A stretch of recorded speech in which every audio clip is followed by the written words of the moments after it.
right, there's Hoadley. I'm going to go ahead and pin her. Hi, Jen. Hello, hello. How are you guys? Good, good. Good.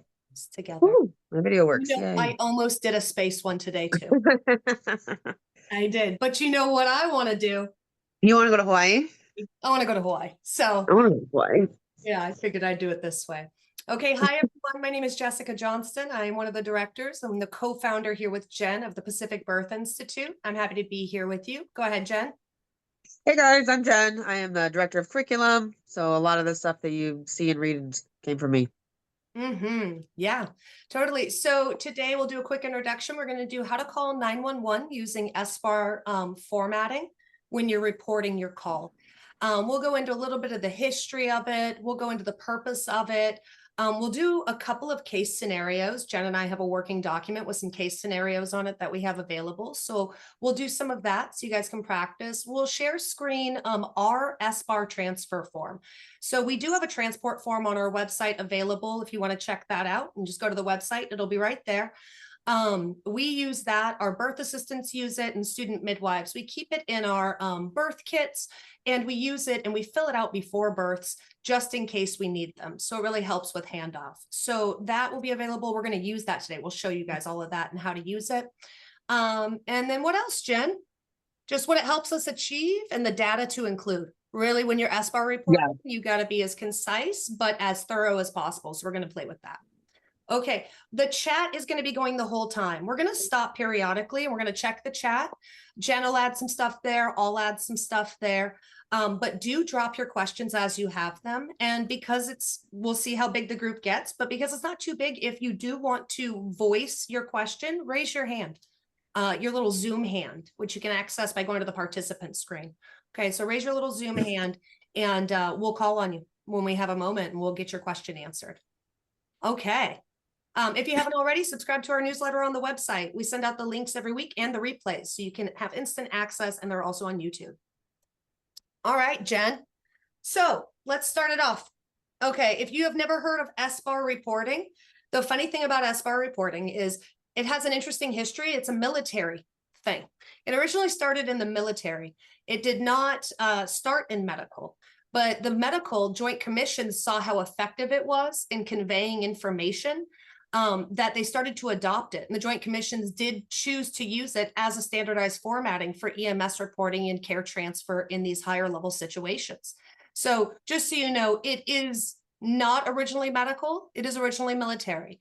SBAR stands for Situation, Background, Assessment, and Recommendation. Okay, it is an acronym to use at any time when you need to call for help. So let's say you're a doula and you showed up to a birth and a baby came precipitously and this mom starts bleeding. Okay, and you're not a midwife, right? Or you're a student, right? And you got there before and you may have 5 minutes of, oh no, what to do knowledge, right? So you help where you can, but you're also going to call 911. Even if you've never done this before, remember SBAR, right? Where are you? What's your situation? What's the most pertinent detail? What's the background on that client that gives more details for care plan? What do you think is happening? And what do you need your receiving providers to prepare for you? And what do you need them to know? Okay. So Jen, how about you go into why is it important that midwives even know how to do this? Well, there's a couple reasons. One, for safety of your client, you want to have a routine, a pattern, a way that you communicate so only the most important information is passed on. You don't need to be giving extraneous information or extra information, and you don't want to leave out vital information. So having a script, a pattern, a process of how you communicate is vital. And then the second reason, which is slightly less important, is just professionalism within your community to come across as well trained, well prepared when you're communicating both with EMS and with the nurses and the physicians in the hospital, because this is a way to give report then to them as to what's going on and what's happening. Because as soon as you're done with EMS on the phone, you need to be on the phone with your receiving hospital to then give them report and update. And SBAR is a perfect way to do that. Exactly. So it really reduces miscommunication. When we are calling for help, we are moving from the community birth setting. And I actually don't want to say that the hospital is part of the community, but that is a topic for a whole different live. Okay. But we're moving from the home and birth center setting where low risk and low resource birth is appropriate. When we need to call for help because we need higher resources because higher risk has presented, we're going to Rome, baby, which means we need to speak whatever they're speaking, which in this case is not Roman or Greek or any of that. It is, or Italian, it is SBAR. So do understand it reduces miscommunication, which allows for us to get our clients' needs met seamlessly, which reduces transport error, and it reduces time between services, which is truly intricately tied with maternal and neonatal mortality outcomes that we get in the maternal child death review yearly. And it builds trust between providers. Like Jen said, it engenders professionalism, but it builds trust that when they receive your clients, they know that chart's going to be good. You sound good, your chart already looks good, you're reporting well. They're going to actually be very happy to receive your clients. They're going to know that it's not going to always be, oh my God, transports. It's going to be timely. It's going to have all the data it needs. It's going to be effective. Okay. So let's talk about, does anybody have any questions? I'll stop right now. Please drop them in the chat if you have questions. Okay. And if you've used SBAR, tell me if it's worked or not in the chat. What are some of the things we run into when we call for 911 help? Right. And Jen is going to be able to voice in on this a lot, but here are some of the things that can throw birth workers off their game. Is 911 asks questions that are so not pertinent, right? The client has delivered, they're hemorrhaging, baby's breathing and fine. And you've said all of this. And they say, is the baby crying? No, but they're breathing. We do not have a neonatal concern. Okay. That can be ruffling to feathers when you are trying to manage emergencies while also on the phone. Okay. So what I want you to do is not even get bothered by it, right? You're going to keep SBAR in your mind, but that can be something you run into. We've had it to where they'll put you on hold.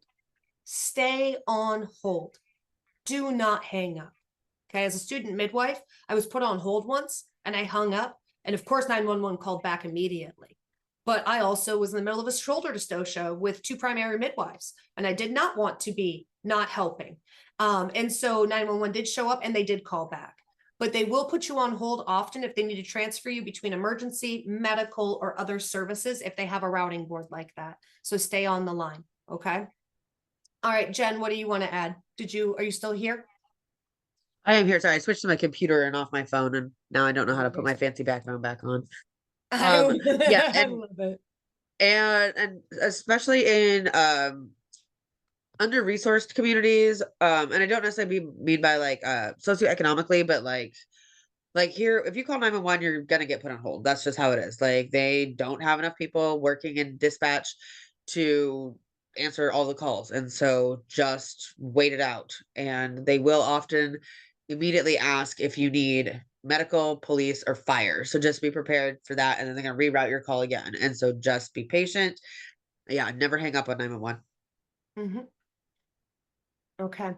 And so let's go ahead. Does somebody have a question?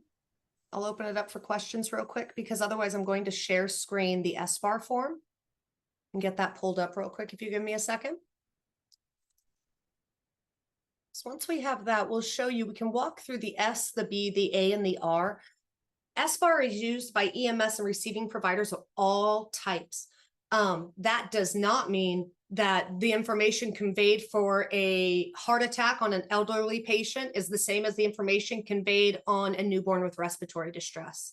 So when you create SBAR forms, scripts, transport forms, things like that, in the community birth setting, they're going to be very detailed to the real pertinent information we need from the prenatal and the intrapartum, and maybe the immediate postpartum, the 3rd stage, and the immediate newborn period for the baby if we've had the birth already. Jen, will you jump in while I pull this up and bring up some more things they should remember about SBAR before we open it up? Absolutely. So she's going to be bringing up our form here. So this is something that you're preparing for the entire time that you're with your client in their labor process. There's information that can be filled out as soon as you've done your initial assessment and you've got a little, break before you have to go back in and, take another set of vital signs or listen to the baby's heartbeat again. Start filling out the information because emergencies happen emergently. So you're not going to have time to be like, oh, I need to call 911. And so now I'm going to fill out my information sheet. So this is something that you or your apprentice or your birth assistant should start filling out immediately when you get to your birth so that you have all of the pertinent data all in one place at one time so that you can have that sheet in front of you when you need to make a call. And it's like, just like we bring our medications and we bring our oxygen, all that stuff to a birth. It's like you have everything you need for an emergency, hoping that you don't have an emergency. Mm-hmm. Okay, I'm going to share it like this because for some reason it doesn't want to open anymore, and that's okay. Okay. So go ahead, if you guys are taking notes, you can start taking notes here. Your situation when you are in the community birth setting. Can everybody see it? Please in the chat, let me know if you're having any issues, okay? In the community birth setting, we are calling for transport from a birth center or a home address to the hospital, okay? So we're always coming from away from the hospital to the hospital. So what does EMS need to know immediately? They need to know your address and they need to know your callback number, okay? So you're going to give them the location immediately of where you are. Depending on where you're serving, if there are gate code numbers, right? If you're in a gated community, if you are so rural that there are not signs or streets and you need to use landmarks, you need to write these down. So Jen started talking about something that's great. When would you even fill this out, right? Like in an emergency, it's a lot of information to fill out. So often what we do is in a situation where we have a student midwife coming, an assistant, this is also a great thing to fill out in the intrapartum period. Let's say you have a real normal labor going on, client's 6 or 7 centimeters, but she's getting closer to delivery. We call our assistant in, okay? We call the second midwife or the assistant. Once they've checked in with us as the primary and everything looks good, I'm going to say, I want you to go complete the SBAR form. It gives students and other midwives who are coming in a chance to look at the chart and get caught up on the labor so far. Okay, so you're going to be able to look at the chart and get caught up on what's going on with the labor so far. You're going to have written down the exact location, your callback number, and do give them your full name and credentials, right? And let them know this was a planned home birth. This was a planned birth center birth. Okay, that does help them know there are providers on site that are helping currently. Okay, any questions? Jen, do you want to add anything? Nope, I think that's it. I mean, this is even something that when you go into your home visit too, to also like, at 36 weeks, to take note of when you're driving there during the daylight, what are the landmarks, the things that you see that you're looking at as you're driving to this person's home that would be helpful for EMS. I mean, I live in Alaska. There isn't necessarily road signs in lots of places, and it's very dark for a significant amount of time in the winter. And so just making it as easy as possible for EMS to get where you're at by noting down any important information that helped them get where they need to be. Yep. So we always want birth assistants to have a watch, some paper and pen, even if it's the back of a transport form, right? To know, of course, their own callback number. So a charged phone, right? Because if they're the ones that have to call, they need to have a charged phone, and then this form completed, right? So when you are looking at getting refreshed on this client and getting up to speed with their birth so far, that's when we get into the B, the background, okay? So if the client is not delivered and there's nothing wrong, you're going to be adding client name and date of birth. And you're going to add, what is this client's age, their parity and gravitas status? How far along are they in their pregnancy? Are there any allergies that really need to be noted here that would influence care plans, right? Do you have a current GBS status? Blood type, if they received any ROGAM, you would want to put here, especially if they're negative. And also if they were tested for gestational diabetes, if they have a history of a previous cesarean. Okay. Any current pregnancy complications. So is it complicated? Were they, yes, tested for GDM and it's diet controlled GDM? Then we need to note that this is diet controlled GDM. This pregnancy is complicated by diet controlled GDM. Okay. And any significant medical history that truly pertains, you do not need to put she had a tonsillectomy at 9 years old. Nope. Nope. But if they had hip surgery, if they had an extended medical stay for any reason that still qualified for low risk delivery in the field, right?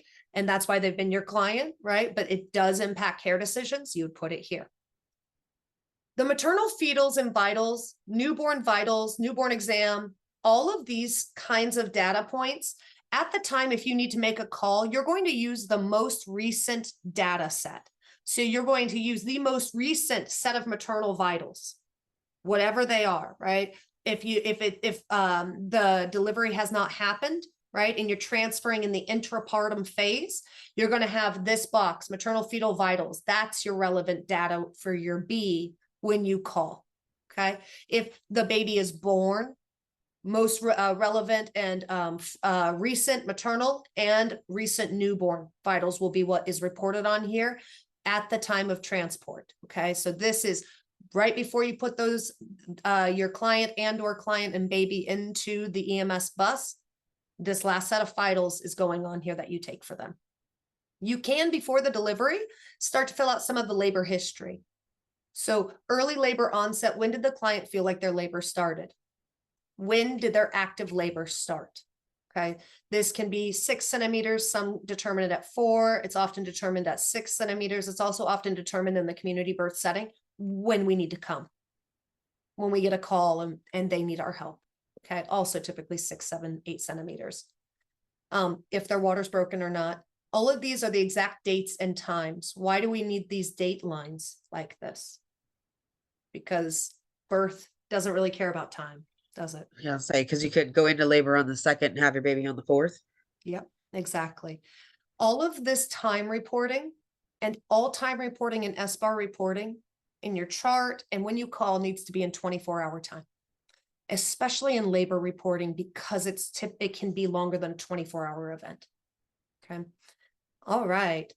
Okay. So now the assessment, right? This is where with all of your data, with what is happening right now, why you're calling, this is what I think is happening. And the recommendation, because we are community providers transferring into OBs, maternal fetal medicine specialists, NICUs, right? Our recommendation is now, we're not telling them, I think you need to do XYZ. We're saying, I believe I need transport for suspected newborn respiratory distress for further treatment and further evaluation and treatment. Okay. This assessment of newborn respiratory distress plus these vitals you just reported and need for further evaluation and potential treatment. That's all you have to say. They know exactly. They're going to inform NICU, right? You can even say in this assessment, I have suspected newborn respiratory distress.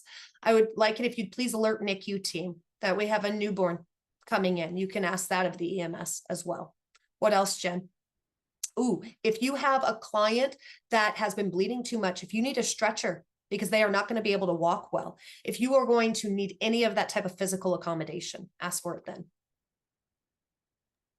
Or if you live in a community with more than one hospital, this is where you can recommend a specific hospital if you have a specific need. Like here, if I have a newborn in distress, I'm going to request or recommend that we transport to Providence Alaska Medical Center over Alaska Regional, just because Providence has the higher level of care NICU.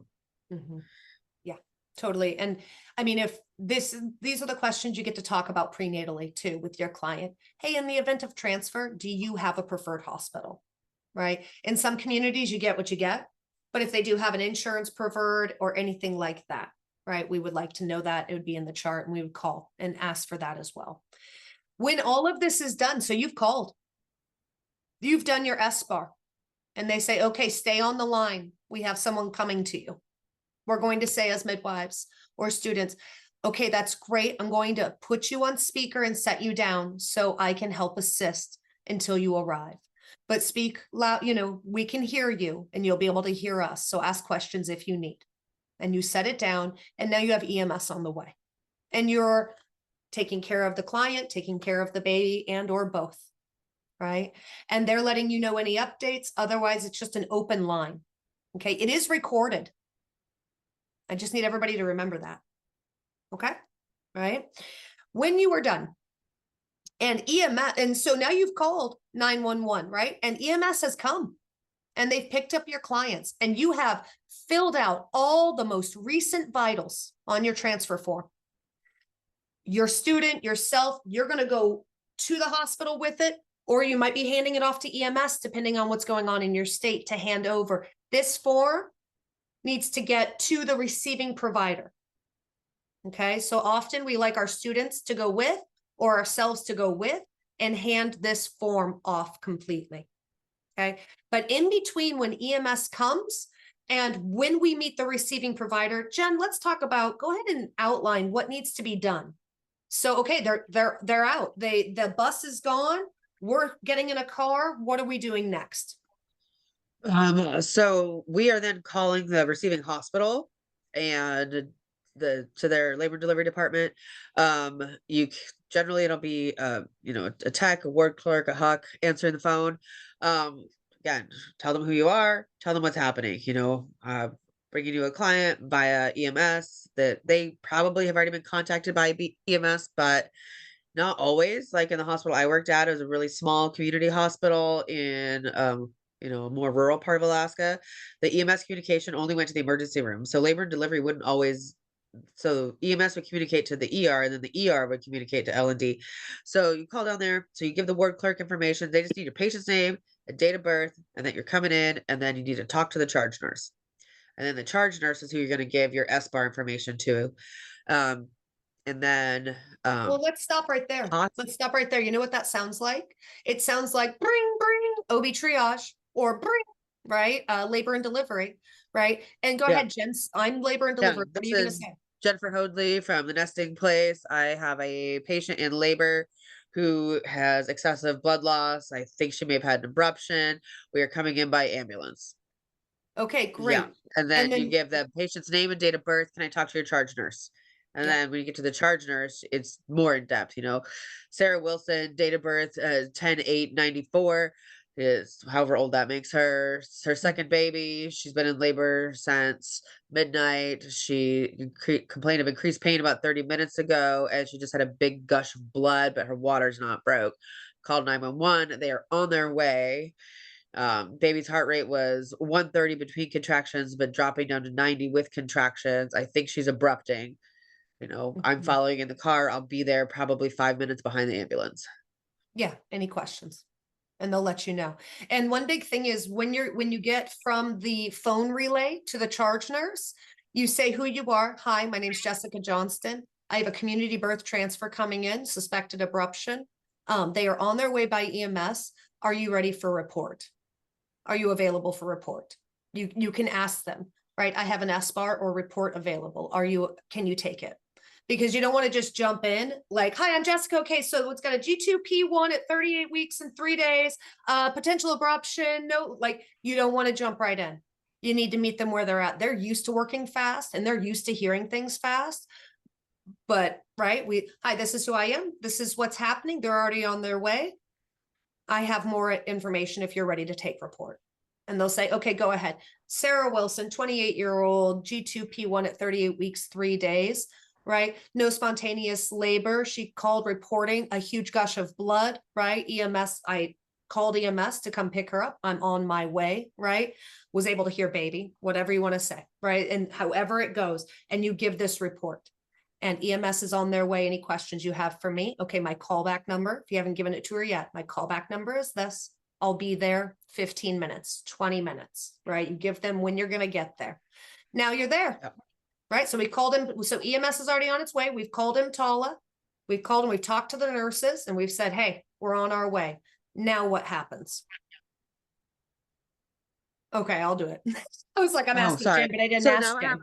We're on our way. So also at the end of talking to the nurse, the charge nurse, I will always ask if it's the small community hospital, like where I used to work, I'll be like, what doctor's on call? Because if I know that doctor and have a relationship with that OB, I'll give them a call personally as well. If it's not a physician I know, then I let the hospital staff take over alerting the doctor, because doctors don't like getting cold calls from midwives they don't know. So, but use the relationships that you have in your community to communicate as much as possible with your medical staff that you've got. Um, and then once you get to the hospital, again, it's like, look at the bottom of this form. Do you want to be able to fill all this information out? Um, and when did you get there? And who did you give report to? Indicate when you faxed over the complete medical record, which sometimes is not going to happen until you're in the hospital because you're just trying to get there to get to help. Um, Mhm. and then you want them to have a copy of this form and you want a copy of this form. Uh, a lot of times what I'll do with this form is I will give them my original and I'll just snap a photograph of it with my phone because I can upload that to my chart. And so it's Mhm. just easy way to make sure everybody's got the information they need. Yeah, and it's good for their data tracking and ours, especially keeping track of time here, right? In certain states, EMS will not allow midwives to ride with. If anything happens in that time between transport and you have everything you can back up in your chart that you did engage timely transport, then it can help prevent you being liable for things that you really can't be liable for. Some states, a lot like in Alaska, we ride with. So go ahead, Jen. Oh, okay. Oh, sorry. And I actually just was blowing my nose because I'm still sick. Sorry, I thought I had muted myself. it's okay. And so some people ask, are you really going to get physician signatures in hospitals that like to participate in this kind of data collection and handoff? I've never had an issue, right? More than anything, for your own charts, do make sure yourself or your assistant, when everything's calmed down and care is fully handed off, right? And it's being handed off, update all of these time and dates, update the exact name of who you did transfer to, right? Who the primary midwife transferred off to as physician, NICU, whoever it was, and the day and time. This little checklist is typically for students and everybody just to remember, did you send a copy of the form to the receiving provider? Did you upload it to the chart? And as a student, right, did you debrief with the midwife how it went? Noting faxed records time also saves your butt. If they're like, we didn't get them, they're on their way. It notes it. Another thing Okay. to remember is that once the receiving provider has a copy of this form in hand, you're not putting anything else on this form because you do not want your record and the copy that you gave them to look different in any way, shape, or form. Because if for any reason records were subpoenaed and there is variation on it, it looks like you're adding to your chart. It looks like you're trying to cover something up. So once you have handed off a copy, this form is done. It is set in stone. You can always go into your chart and like make addendum notes about things you did afterwards, but do not alter this form once the hospital has a copy of it. Just like you never go back in and alter your medical records after you fax them to the hospital. It's like once they have it, it has to match what you have. Anything that's changed looks fishy. Yep. Okay, let's play with a little scenario here. There's a postpartum hemorrhage. Okay. You're a midwife and you're attending a home birth. Your patient, Jane Doe, your client, Jane Doe, is 28 years old. She's just given birth to her second child. The pregnancy and delivery were uncomplicated. 30 minutes after delivery, Jane begins to bleed heavily. You've implemented initial interventions to control the hemorrhage, but the bleeding is not stopping. So you decide to call 911 for emergency transport. Okay. So we're calling 911. 911, what's your emergency? We're going to give Jane's address. I'm just going to play with it, right? Hi, this is midwife Jessica. I'm calling from 123 Oak Street.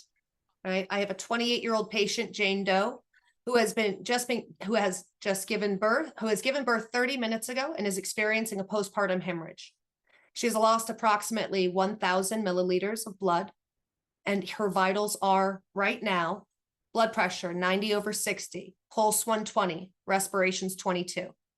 I've administered 10 units of IM Pitocin. I'm administering fundal massage. I've administered an IV with more Pitocin in the bag, and it is running right now. I need immediate transport to County General Hospital for further management and possible blood transfusion and evaluation and treatment. Okay, so I'm letting them know I have a hemorrhage. These are my most immediate vital signs that I have. This is where you can find me. I started it right out with them at 123 Oak Street. My name is Jessica. My callback number is 222-222-2222. All the twos, right? And then I gave them immediate patient information on the background. This is her name. And they are going to ask questions. They have a Yeah. script that they are required to go by. They have an algorithm of questions that they have to ask. So, like when you call and you say you have a newborn baby that was born and is not breathing, they still have to ask you, is the baby crying? Yes, it sounds dumb. Yes, it is frustrating, but remember, they're doing their job and they have to do it an exact way. Their calls are recorded not only for use on the TV news, but they're used to verify that they're doing their job correctly. They have to ask those questions. Yep. Okay, so what if you have, what if the client is fine, right? And they're doing good, but you got a baby that's not doing well. All right, so you're assisting a home birth where a full-term male baby was born 15 minutes ago. Initially, the baby sounded good initial cry, bilateral lung sounds, everything sounded great. But now he's grunting, nostrils are flaring, and you're seeing ribs that are retracting. Okay. You begin to administer blow-by. At this point, the baby's heart rate is still over 100. You've put your pulse ox on, and the baby was at 89, and they're 15 minutes old. So you begin to administer blow-by, and the baby's sats start to go up immediately, right into the 98 range. Okay, where they go up to 98. But you determine that, but when you pull the blow-by away, the baby's sats immediately start to drop again, down into the low 90s. So you replace the blow-by and you call for help. Go ahead, Jen.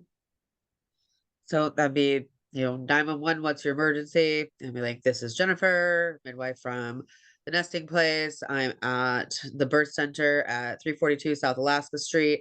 I have a 30-minute-old newborn male who was born at the birth center.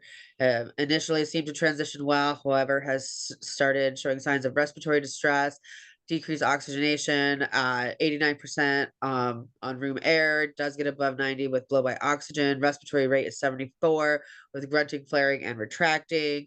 Is responsive to stimuli. We need EMS transport to the hospital for evaluation and treatment. Exactly. Is he breathing? Yes, he's Yeah. breathing. Yeah, he is. Having a hard He time. is. That's why we're calling. But yes, and Yes. you just say yes. So we're making it funny right now, but really you just say, yes. Next question. And you just answer the questions. And they'll say, okay, they're on their way. Don't hang up. And we say, okay, we're going to put it on speaker and set the phone down. We can still hear you, but we're going to keep our hands free to help assist until EMS arrives. And a lot of times you're going to have to put this on speaker right from the get-go because there's only two of you at a birth. And during a real emergency, you got to have your hands free because you're doing this report at the same time that you're also working, and you've got to have your hands. I've been on the phone with EMS while I've been doing bimanual compression while I'm having my apprentice start an IV. Our hands are busy. So utilize speakerphone options. All right, Q&A time. Add your questions in the chat or unmute yourself, and please go ahead and bring anything forward. Any questions so far?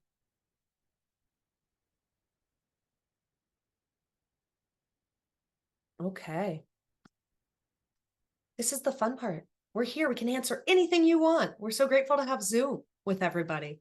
So I'll say hi to everybody. How about we do a little housekeeping? Come to Hawaii with us. We're going January 15th to 19th, 2026. So January 15 to 19, 15 CEUs. We're going to be hanging at the ocean. It's going to be so much fun. I think there's 3 or 4 more rooms left in the Airbnb. So join us. It's going to be great. SBAR forms, charting documentation templates. So birth summaries, prenatal chart reviews, things like that. They're available on the website. We have a new bundle that'll be launching next month as well. Correct, Jen? Correct, Jen? Yes. Yes, ma'am. I just have to get Yes, all finished up and ma'am. looking pretty. She's making them pretty for us. We have a student skills weekend going on the end of September in Strasburg, Virginia, if you want to join. We are going to be at the 10th anniversary Carolina Birth Junkies retreat in August. I'll also be teaching IV pharmacology for modern midwifery the end of June in Charlotte, North Carolina, if you want to join. All Carolina Birth Junkie stuff. So that website, you can check that out. Anything else we have? Oh, social student is our discount code for everybody who comes to our lives. It takes 70% off the professional birth assistant online program. If you are a preceptor or a midwifery education institution, we make specialized codes for preceptors to give to all their students and community members. There's a preceptor appreciation form on our website. Fill it out and we'll email you one that you can share with your community. Just so you know. Oh, hi, Mary. You really want to come to Hawaii? I know. I hope to see you there too. Oh, to the conference in Carolina? Yes, please do. I'd love to see you in Carolina, in the North Carolina. I haven't been to this conference before. It's going to be awesome. Okay, that's it for housekeeping. Next week, we are going to have We do Carolina have another Birth question Junkies here. on. Yeah, we're doing the It state of birth. says, what does initial 911 thank you. contact sound like for a doula who's arrived at a precipitous home birth before the midwife? That's an excellent question. Yeah. So in that case, I wouldn't call 911 if everything's fine, just to start with that. I would only call if it doesn't seem fine. Otherwise, call the midwife and just be like, hey, the baby's here, it's crying. And just get that baby, in mom's arms, dried off and warm. Because the biggest complication for an unattended birth is a cold baby. So Mhm. just get that baby dry off the floor. And as long as mom's not bleeding and baby doesn't seem to be in distress, you don't need to call 911. Now, baby comes out and it's, stunned and like working to breathe, or mom seems to be bleeding and placenta's not out yet or is out and still bleeding, 911 it. Hi, my name is Sarah. I was hired to be a doula. I was going to my patient's house and the midwife's not here yet and the baby came really fast and this is the complication I'm seeing. The baby seems to be having trouble breathing or the mom seems to be bleeding a lot. I think we need EMS help here. I Yep. mean, just give Yep. And give as yeah. much information as you can based on the skill set that you have. Do Mhm. not try to present yourself as more knowledgeable, saying I don't know or I'm uncomfortable, I need help is always the right answer over Yes. trying to look more educated or more knowledgeable than you actually are. Just say, I don't have oxygen. I don't have a blood pressure cuff. But I don't feel safe. I think we need help is always the right answer. And never delay calling 911. Never delay. Yeah. Right? If you Because we can think always tell them off. you just can call them off. And I think a lot of people are so scared. Oh my God, if I call 911, the client's going to get charged. Oh my God, if I do this, it's like you're making a huge decision on the behalf of everyone. Well, one, if you're the midwife, you are paid to make those decisions. That is your job, right? But two, you can call them off. So if you have a shoulder dystocia, if you have a hemorrhage, if you're a doula who arrives and the baby kind of cries, but you're still feeling, okay, wait a second. I don't know if I can help and I think something might be off, call them and say, hey, I need help, right? I need help. I This is had the a address. Go ahead. I had a client who she wasn't even in labor. I was coming over to her house to strip her membranes, and then all of a sudden she sat down on the toilet, her water broke, and her baby was coming. Yeah. And her husband was just like a highly anxious person. They did have a doula with them, but I was like, okay, it's like just call 911. I was like, Mhm. they will come, they'll make sure everything's okay. And EMS came and they just hung out at the house and made sure everybody was fine until I got there, and then they left. And so they don't charge the client for that. They didn't do anything except watch and like they didn't intervene in any way. They just Mhm. sat there and waited and paid attention so that if they could tell if the baby was in distress, they would have stepped in, or if mom had started bleeding, they would have stepped in. But they really just sat around as watchful observers until I got there, and it didn't cost the client any money, and it made the dad feel safe. Yeah. And of course, I'm going to recommend anybody in the field, right? If you attend birth in any capacity, photographer, doula, midwife apprentice, if you are actively like in the room where it's happening, I really encourage you to check out NRP. So neonatal resuscitation, right? How it works, why it works. If for no other reason, it teaches you the warning signs, right? Of course, I highly encourage you to take professional birth assistant training that teaches you the warning signs and the immediate steps you can take to reverse them and how to tell, right? Including call 911, immediately if needed. BEST and also are also fantastic trainings. They are more little advanced life support measures for obstetrics and birth emergency skills. But any complications drill, skills day that you can get to that does that, even if you never plan to have to, right? Just getting a little bit of the education around what are the real warning signs? What does newborn respiratory distress present like? It can go unnoticed if you don't know what you're looking for. And then when you do, boom, you can see it, you can hear it, you can sense it, right? And so getting some of that is always helpful. Yeah, great question, Erin. And always, yeah, just always call if you need help. Now, when you do talk to the provider, you're walking in, let's go a little step further. You've got your form, you've got something like that. You're walking in. Now you've got to go talk to the OB, right? You may have spoke to the charge nurse on the phone, but let's do a little bit here, Jen, where we're actually talking to the OB, because the OB may have your records. They may have already faxed if you're able to shoot them off through your phone, or they may not have them yet. Okay. So you're going to have a little bit more of a chat with the OB to help them piece this together while waiting on records. Okay. When you have a transport So have your form or form in a hand. note, what? So have your SBAR form in hand when you're giving your report, because it is like a very brief summary of everything that's happened so far, from when they were in labor to whatever is happening now. And that way you can be sure that you're giving consistent information between EMS and the charge nurse and the doctor. Because again, consistency equals professionalism, which equals better respect in your community, better relationships in the environment that you're in. Mm-hmm. And a lot of the OBs are going to want to know things. What was their GBS status? How long ago did you get that test? How many ultrasounds did this client have? Is there anything I need to know about the ultrasounds? Was this client? And then they're going to want to know labs. Any declinations of labs, right? Do you have current labs? And by current, they mean standard routine OB care schedule. Are we looking at an initial lab panel coming in, a 28-week lab panel? Were there any follow-up CBCs needed? Right? Is this client experiencing anemias? Anything like that will need, and those will be on your form, thank goodness, or any charting that you want, right? Even if you have notes, have those ready. And here's a real note for having online fax systems, like a lot of midwives do.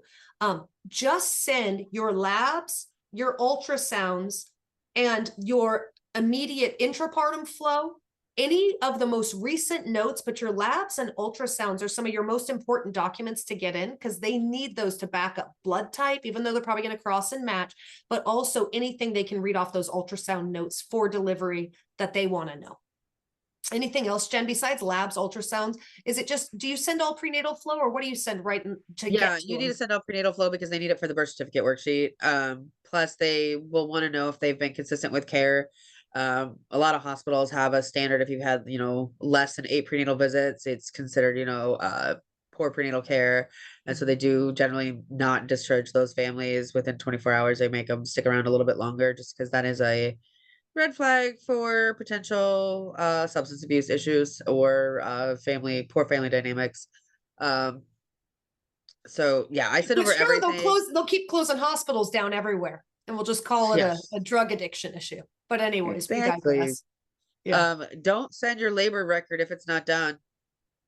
If it's not done, don't send it, because you do not want 2 versions of your chart out there.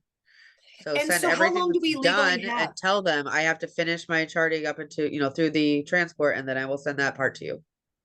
And so you have 24 hours, I believe, isn't it? 24 hours to submit the labor chart. So if you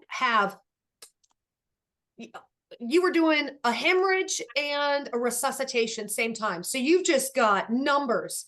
You've got time, heart rate, pulse ox, time, heart rate, pulse ox, PPV, blow by, time, heart. You might have only something like that. You might have IM pit 300 EBL, time, right? IV, pressure bag, 800 EBL. You might only have that at the point of transfer. Well, one, that paper's priceless. Don't lose it. Keep it in your pocket. I'm so grateful you had paper and a pen like I asked you to as my assistant in your pocket, because we needed that. Because sometimes it's not about the chart at that point, especially if you're covered in blood. We're not getting into our chart. We are not touching our computer. We are all bloody and we're trying to write things down. A cool thing to have in your birth bag is painter's tape. This was something I learned about, because if you need to, you can take strips of painter's tape and tape them to you and use a Sharpie and write on your scrubs pant if you need to write things down. Painter's tape is great for taking notes, but I prefer paper and pen. But you have 24 Or hours using to your submit. phone to record things. I mean, you could just use your notes app and voice Yeah. recording, you know, or just even just an audio recording if you could, if it's timestamped. If it's not timestamped, it's not very useful. But yeah, just any way to keep your notes as accurate as possible. And, when we're charting and everything's normal, we have, time, heart rate, this, that. In a emergency, it is okay at the end of it to sit down and just write one narrative note that, at 1856, um, a large gush of blood, funnel massage to firm, 10 units of IM pit given. 5 minutes later, another large gush of blood, 18 gauge IV to the left hand, single attempt, 1,000 milliliters of lactated ringers hung with 30 units of pit in the bag, or with TXA, whatever your first line drug is, just so that you're not, don't make it more complicated for yourself than you need to. Basically, as long as you document everything you did with the as close as possible approximation of the time frame that it happened, that's what you need to do. All right. More questions? We're so happy to be here. Going live on Facebook was becoming a technical nightmare for us, so we had to move to Yeah, Zoom. this is It way makes it better. a little more intimate, which maybe puts people on the spot versus being on Facebook or whatever. But Ooh, this it's is so the time. We'd love intimidating. to answer questions. You at the beach and me in my map room. Yeah. I love it. I love it. Right? Where shall we go next? Well, I think that's all just Alaska. We don't want to go anywhere there. It's cold. So yeah, these are last key notes on the documentation at time of transport, but really with your follow-up documentation after transport. You're going to list time of events, interventions performed as close to time as we can, right? Like Jen said, with that approximation. You're going to note that you did communicate with EMS and time in that note, and who else you may have spoken to. And then at the end, let's say this is the note that you're like, we're going. EMS called and Tala called, right? En route to hospital, anticipated to arrive in 30 minutes or whatever. Midnight, midwife signature. That might lead your facts on everything. That is your summary. Hi, we're coming in. This is who this is. This is what has happened. This is our assessment currently. This is what we need. We're on our, and this is who we've talked to. We're on our way. Okay. Italy, I love it. Susan, yeah, let's go to Italy. It's funny. I was just dreaming about like the Mediterranean this morning. So I'm open to that. Yes, let's go to Italy. If anybody has any hookups in Italy, let's do that. In Kona, we're going to go to the Emerald Beach, the Emerald Sand Beach. You can get a truck that will drive you out there. And I'm super excited to go do that with who's It's coming. only a 3-mile hike. I'm going to take a 30-minute truck ride out to the beach. And then you do have to climb down a really steep ladder to get down to the green sand beach, but it's really pretty. Yeah. You guys haven't gone on vacation with Jen or out in the wild with her before? Her and her ankles are quite a liability. We're going to make sure she doesn't have to walk too much. Okay. Jeez. I took iPad, one kid in a backpack and one kid on my shoulders, and walked out there when my kids were little. It's been a long time since I was down there. I love it. Well, thank you everybody for coming. Next week, we'll have the State of Birth, North Carolina edition, which will be a cool interview. We're going to hear about what's going on in North Carolina. The Carolina Birth Junkies are going to get us up to speed on legislative action, what they're doing around CPM and licensure, and all sorts of stuff. And I'm super excited to see how that's going. And then after that, we have another one that's super cool. What's the next one, Jen? What do we have next after that? Oh, I don't know. I see. don't have my. I'll pull it up right now. Here we go. I've got so it is after that we have 5 things to know about apprenticing in Tanzania. That's going to be a fantastic interview with somebody who was welcomed over twice. I do that. That's one thing I would like to know. What'd you say? Here and go do that? I said, can I do that? Can I go be an apprentice in Tanzania? I would like to go now.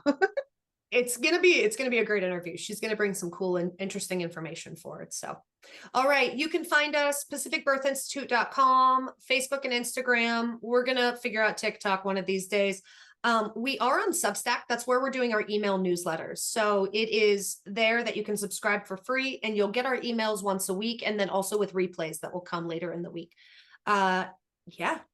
All right. Yep. Don't forget to use social student code to get just deep discounts on the professional birth assistant program. Or if you are a midwife or a school and you've got people, I mean, the Pro BA program is so good for apprentices that are early on to get them ready to actually be useful in your birth room. It has changed the game with my apprentice. I mean, I think with Jess, it probably was like, 6-8 months before you were a useful set of second hands. With this program, I'm telling you, like a month, 6 weeks, and you've got useful hands in your birth room, because we condensed down like the what do you need to know nitty gritty to be a useful person in there. So get those you know preceptor discount codes and get your students like up and running. It makes a huge Totally for difference. preceptors. Yep. And then anybody else, social student, it's part of our commitment to have 100,000 student midwives and birth assistants trained by 2050. So if you hang with us, you get a really good deal. All right. All right, everybody. Thank you. Yeah, you're very, thank you from Puerto Rico. Oh, wow. How beautiful. Que bonita. I would love to go to Puerto Rico. Okay. I'm going to go hang out with Dean Zool and Angelica and a couple of the other cool midwives. We'll go down to Puerto Rico. I love that so much. All right. See you next week. Oh, wait, let me see. We got a new message. Oh, yeah, that would be great. Jen and I would love it. I can't emphasize that enough. Anywhere warm. Jen would love to go, especially Jen in would the love to winter. go anywhere warm. I moved somewhere warm. Yes. So Jen at this point is the open to sun all of it. yesterday for the first time had where when it was out, it actually felt warm on your skin. So instead of being that freezing cold winter sun, we actually had like, the spring of false deception is here. The sun feels warm, but I know there's still more snow to come. Do you know what that's called? Apricity. False spring of false. Oh, when the sun actually feels warm, like a sciencey word for it. Yeah, it's called apricity, No, the warmth of the winter sun. It's petrichor and apricity are two nouns. I don't know. That's random. Okay, I'm gonna go. All right, everybody, there's a full lunar eclipse tonight. Get outside and enjoy it. It starts at 1 a.m. on the East Coast and start around 11 p.m. where I'm at. So get outside. It's supposed to be a full eclipse and it's going to be beautiful. Awesome. All right, everybody, take care. We'll see you next week. Bye, guys.